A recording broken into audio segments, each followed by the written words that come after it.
Bonjour, moi c'est Yacine et je suis le responsable du SOC chez iTrust. Mon parcours est celui d'un ingénieur assez classique, donc un bac SP Maths, ensuite Maths Sup, Maths P, puis une école d'ingénieur. J'ai ensuite intégré iTrust en CDI en tant qu'analyste de niveau 1, analyste SOC de niveau 1, avant de gravir les échelons et de devenir le responsable du SOC. Ma mission principale consiste en le développement du SOC en général, donc l'écriture de nouvelles règles de détection, la mise en place de nouvelles stratégies de détection, l'investigation plus poussée au niveau des menaces et la gestion d'équipe.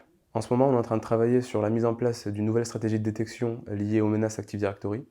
Et donc le challenge principal en ce moment, c'est de faire en sorte que ça fonctionne bien dans nos environnements de lab pour ensuite qu'on puisse le déployer chez les clients et être sûr que ça fonctionne comme on veut. Ce que j'apprécie chez iTrust, c'est la liberté d'action que l'on a, dans le sens où on peut toucher à plusieurs sujets, plusieurs domaines différents, et donc on peut se diversifier et faire de belles montées en compétences.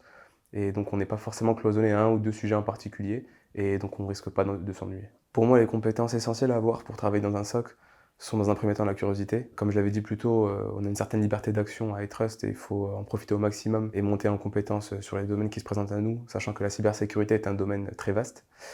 Et dans un second temps, comme pour tout ingénieur, il faut aimer résoudre les problèmes. Si vous êtes curieux et que vous voulez monter en compétences en cybersécurité, alors vous aurez votre place parmi nous.